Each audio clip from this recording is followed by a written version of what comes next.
Se pueden obtener líneas finas con un pincel plano si éste se aplica como si fuera un cuchillo. La presión de los pelos del pincel sobre el soporte debe ser la adecuada para obtener la textura, la dirección y el efecto deseado. A mayor presión del pincel, más fina será la capa de pintura. Pero es posible depositar poca pintura sobre el soporte, aún con un pincel cargado de mucha pintura. A menudo se necesita un toque sumamente delicado para depositar pintura encima de otra pintura sin alterar mucho la pintura que está debajo. Por supuesto, la cantidad de pintura recogida en el pincel tiene que ser la correspondiente para obtener la textura y la dirección que se quiere. Algunos estudiantes se sienten más seguros aplicando pintura fina, otros son más atrevidos y aplican una capa más gruesa. Usted podría aplicar los colores oscuros con pintura fina y los colores claros con pintura gruesa. Esto aprovecha el mayor relieve o textura de la pintura gruesa que capta y refleja con mayor cantidad de luz que la pintura fina oscura. Así aumenta el efecto de claridad de los tonos claros. El color amarillo tiene un tono original bastante claro. En la transición de aclarar todavía más un amarillo, este primero se convierte en un amarillo limón, o sea, una mezcla de amarillo con muy poco verde y blanco. Después se le añade un poco más de blanco. El verde se puede mezclar de amarillo camio claro con casi nada de azul talo y blanco. Si tiene problema, puede usar amarillo ocre en vez del verde. El ocre es un amarillo frío.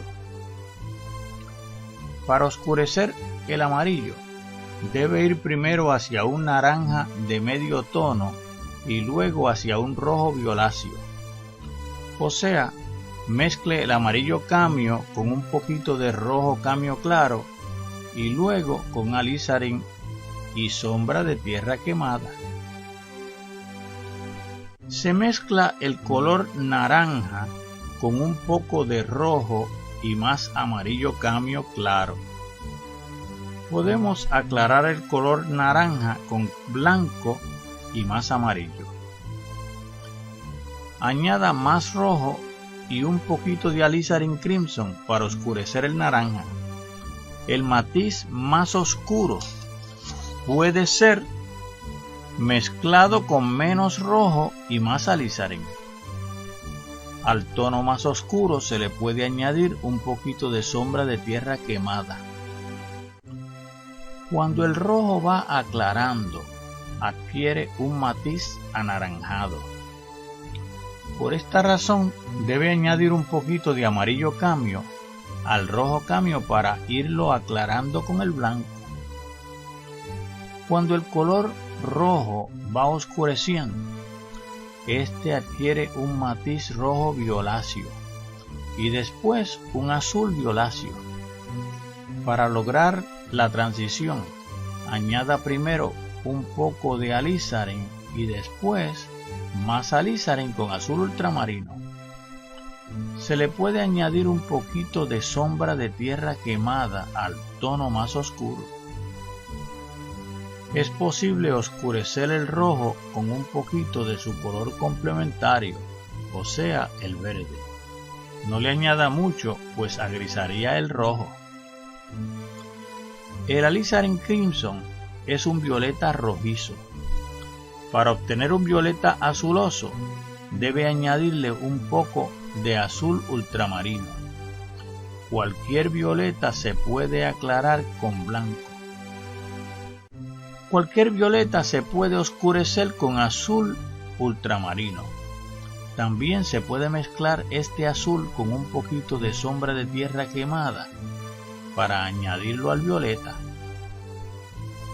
Para aclarar el azul tendríamos que ir hacia un azul frío, un poco verdoso, o sea, el azul talo. Este se puede ir mezclando con el blanco para obtener un tono más claro. Cuando el azul va oscureciendo, se va convirtiendo en un azul cálido violáceo. El color azul cambia hacia un azul ultramarino y finalmente hacia una mezcla de este azul ultramarino con alizarin crimson, que es más violáceo pero todavía oscuro.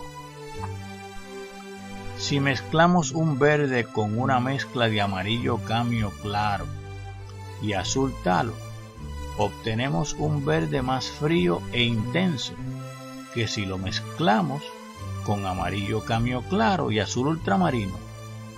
Podemos aclarar ambos verdes con un poquito más de amarillo camio claro y blanco, mientras que los podemos oscurecer con un poquito más del azul que hayamos usado. También se puede oscurecer con un poquito del color complementario, o sea, el rojo camio. No le añada mucho, pues agrisaría el verde. Con el estudio de la pintura monocromática, nos hemos convencido que lo más importante en la pintura al óleo es la distribución de tonos. Además de aprender y practicar la técnica con el elemento del tono, también hemos aprendido y practicado con los elementos del contorno y la textura. Ahora integraremos estos tres elementos de la técnica al último y muy interesante elemento del color. Toda técnica consiste en aumentar o disminuir cualquiera de estos cuatro elementos. En otras palabras, en aclarar u oscurecer el tono, suavizar o endurecer el contorno, aumentar o disminuir la textura o cambiar el color. Repasemos con algunos ejemplos rápidos los conceptos que señalamos en la primera parte de este curso sobre las tres propiedades del color, o sea, el matiz, el tono y la intensidad. Este color tiene un matiz naranja, este un matiz verde, este un matiz violeta rojizo, este un tono más oscuro, este un tono más claro, este un matiz rojo de medio tono y de alta intensidad, y este un matiz verdoso de medio tono claro de baja intensidad. Los colores complementarios, los colores grises, la temperatura de los colores y sus contrastes.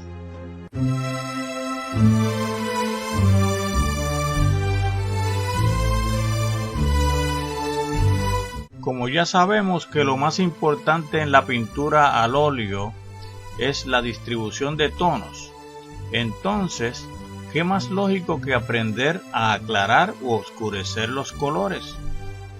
Existen varias maneras de aclarar y oscurecer los colores, pero el método que se use dependerá de si usted como artista es un tonalista o un colorista. Ya hablaré más de esto en otra ocasión. Por ahora, debo decir lo siguiente, antes de que veamos lo que ocurre en la naturaleza con esto de los colores. El movimiento tonalista es el más antiguo. Este usa el tono o valor en vez del color como la estructura dominante, es decir, pone el énfasis sobre el contraste de tonos para obtener un efecto fuerte y sólido de las formas. El movimiento colorista comenzó con el impresionismo francés en la segunda mitad del siglo XIX. Aquí se sacrifican un poco los tonos para darle una mayor importancia a la variedad de colores. El tono se considera solo como un ayudante del color. En este curso usaremos ideas de ambos métodos para aclarar u oscurecer los colores. Se puede observar en la naturaleza que cuando un color va aclarándose u oscureciéndose, su matiz va cambiando al mismo tiempo. Al aclarar u oscurecer un color en su pintura, se deben seguir las transiciones del arco iris, es decir, la rueda de colores, en vez de aclarar solamente con blanco y oscurecer con negro. Por ejemplo, Hola, algunos de ustedes me han pedido que les dé clases de dibujo y pintura.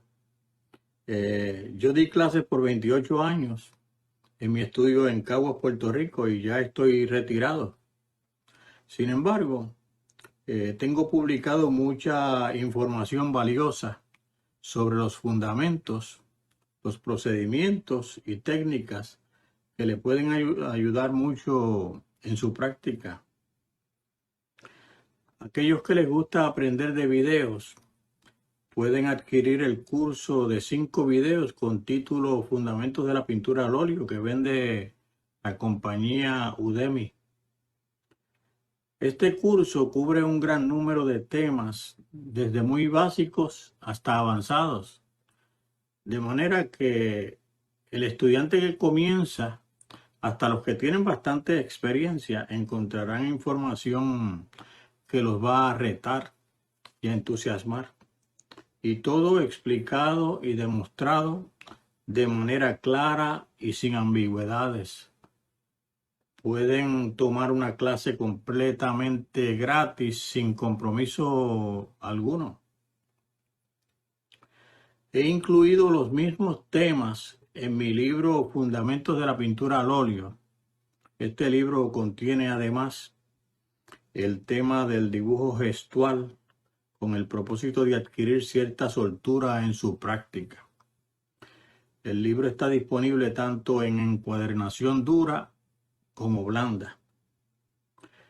El libro también está disponible en el idioma inglés y lo pueden ordenar tanto a Amazon como a Barnes & Noble. Para ordenar pueden ver todos los enlaces en mi página web. La dirección de esta es alejandrodj.com. Esto es alejandrodj.com. Una vez estén en mi página, pueden ver el menú a la izquierda y ahí deben seleccionar la palabra educación. Esto es la palabra educación. Esto los llevará a toda la información y los enlaces de Udemy, Amazon y Barnes & Noble, según sea su preferencia. Como siempre, agradezco todo el apoyo que me han brindado en el grupo de Fundamentos de la Pintura al Óleo. Un abrazo. El libro cubre todo lo que ustedes tienen que saber sobre la teoría del color, cómo mezclar los colores, los tonos y los valores, los contornos, la escala de límites, la textura, la temperatura de la luz, vibración de los colores, la paleta premezclada o la paleta libre. Y también explico sobre la perspectiva lineal y aérea, el restregado, la composición, bueno, muchísimos temas. El libro tiene una cantidad de material, todo lo que ustedes tienen que saber.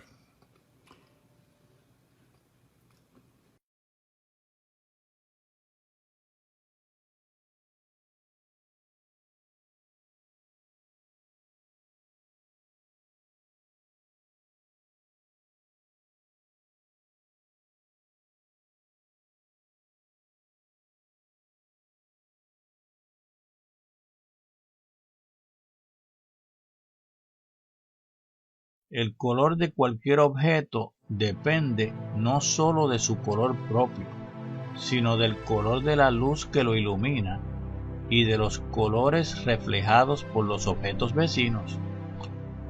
Observe los 3 limones de la izquierda. Ellos están iluminados por una luz cálida, mientras que los limones a la derecha están iluminados por una luz fría. Note la influencia de la luz en el color amarillo de los limones.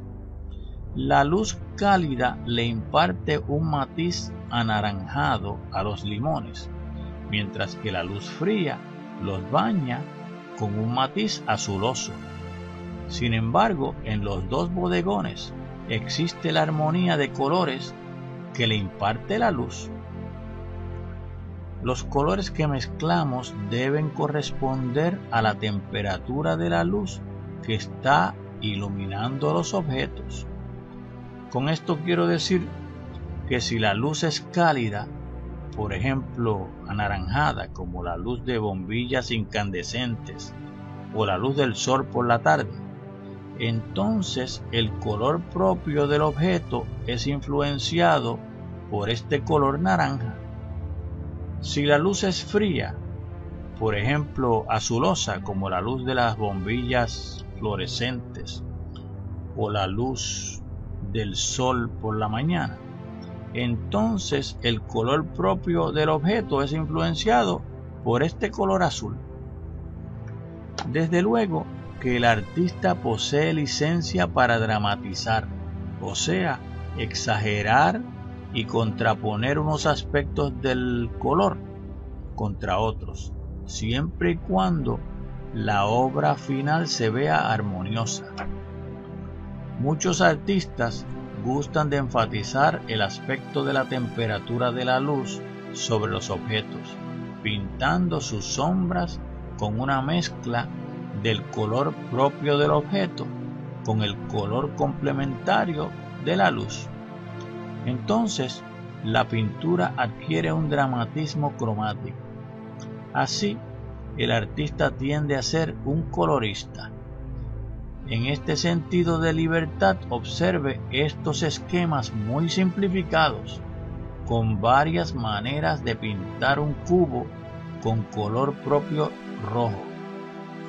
El cubo de arriba a la izquierda está iluminado por una luz cálida, así que el colorista aclararía el rojo con naranja en la luz y oscurecería el rojo con el complementario de la luz, o sea, con un violeta o azul en la sombra.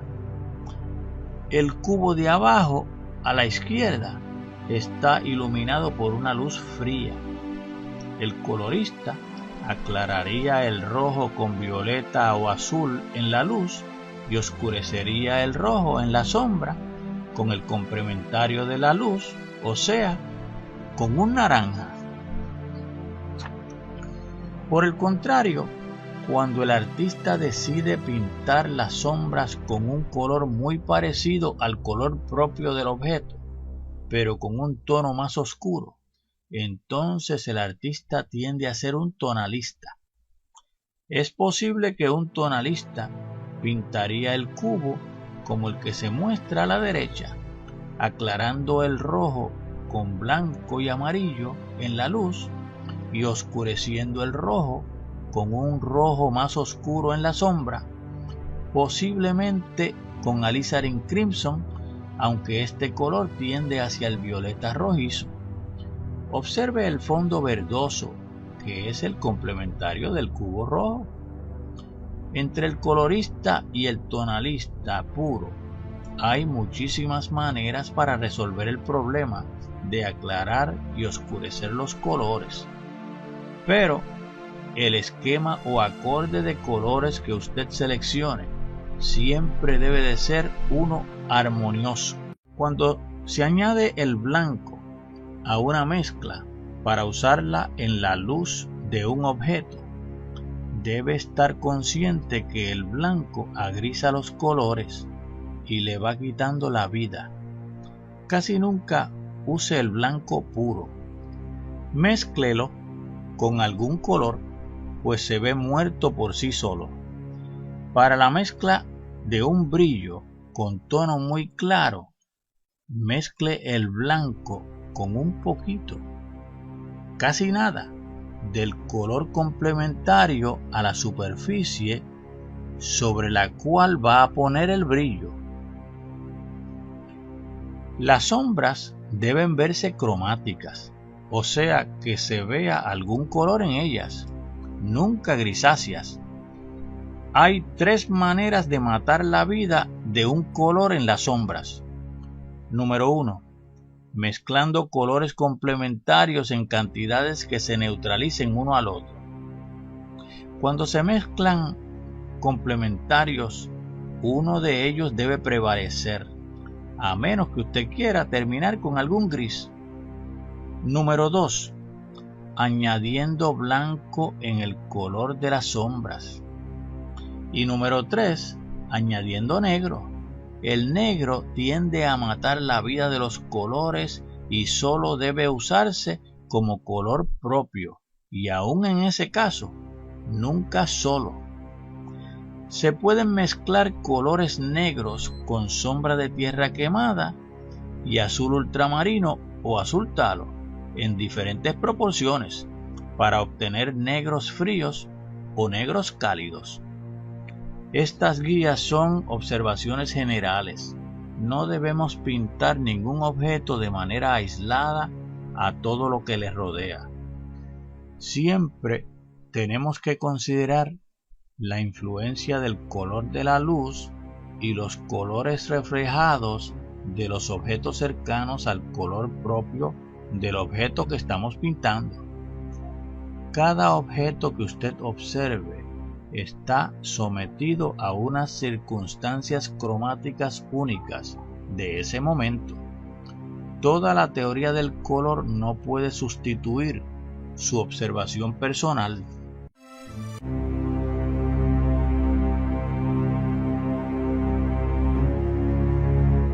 Nos concentraremos ahora en el método de mezclar colores en la paleta libre. Ya aprendimos en una lección anterior a poner los colores básicos sobre nuestra paleta. Lo más probable es que usted se percató que algunos de los colores salieron del tubo fácilmente, como si fueran mantequilla o mayonesa, mientras que otros no son tan manejables y requieren que los mezclemos con algunas gotas del medium. Así que hacemos que todos los colores tengan más o menos la misma consistencia. Como dije anteriormente, en una paleta libre usted debe de ir mezclando los colores según los necesite mientras está pintando. Esta es la manera más eficiente. El sistema de conseguir las mezclas que necesitamos consiste en poner algunos de los colores originales de su paleta básica uno cerca del otro. Entonces, al ir mezclándolos, creamos una gradación hacia uno o el otro color, pero siempre dejando un rastro y sin contaminar parte de nuestros colores originales. Así, podemos seleccionar cualquiera de los matices de un mismo color y al mismo tiempo tener disponibles los colores originales cuando se nos terminen las mezclas. Por ejemplo, si necesitamos varios matices del color verde, estos se pueden obtener depositando un poco de amarillo y otro tanto de azul azulado. Luego, movemos el pincel adentro del área entre el amarillo y el azul. En el centro encontrará el verde, mientras que hacia un lado encontrará un verde amarillento y hacia el otro lado encontrará un matiz verde azuloso.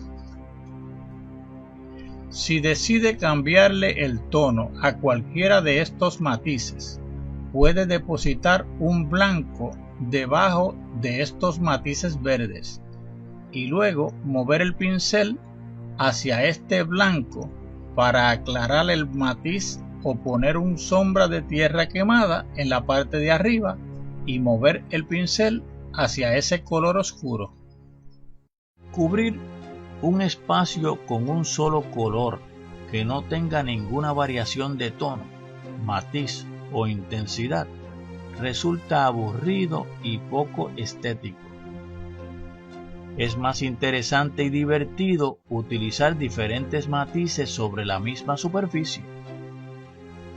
Para obtener el efecto de vibración de dos colores, uno contra el otro en alguna área, cubra primero esa área con el color propio del objeto.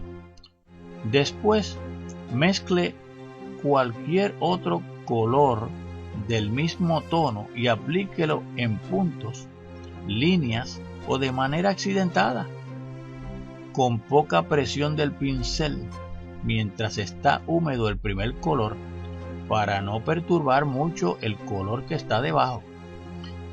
Si este segundo color es un color análogo al primero, la vibración será suave. Si los dos colores son complementarios o de temperatura fría contra cálida, la vibración será más fuerte. Pero de todos modos, el efecto será armonioso porque los dos colores tienen el mismo tono.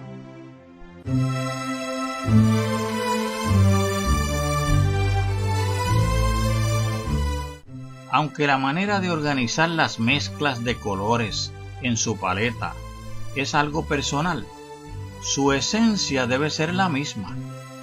O sea que, como usted ya sabe que la distribución de tonos en su pintura es lo más importante, las mezclas de colores en su paleta deben regirse primordialmente por sus tonos. Hasta mediados del siglo XIX, el artista tendía a utilizar una paleta premezclada antes de comenzar a trabajar. En esta paleta se alineaban los colores según su tono. La ventaja de tipo tonal que ofrece esta paleta se presta a un aprendizaje ordenado y controlado, porque el artista, después de evaluar los tonos y matices, selecciona más fácilmente la mezcla correspondiente y la aplica al lienzo. Cualquier mezcla entre un color y otro se hace en la línea del mismo tono, para no cambiarle el tono a la mezcla que resulte. Desde luego, una paleta como esta resulta muy limitada. Tarde o temprano el artista tiende a escapar de esta paleta por lo restrictivo de sus posibilidades. Con la paleta premezclada también se desperdicia bastante pintura, pues resulta difícil anticipar cuáles y qué cantidades de todas las mezclas en su paleta se van a necesitar en su sesión de trabajo. Hoy en día, los artistas utilizan una paleta libre, donde mezclan cada color según lo necesiten. Mezclar a voluntad el color que se necesita resulta fácil para el artista con alguna experiencia práctica. Además, este tipo de paleta se amolda más a los temas y a los estados de ánimo del artista, en vez de todo lo contrario como tiende a ocurrir con la paleta premezclada. La paleta libre puede tomar varias formas según el gusto del artista.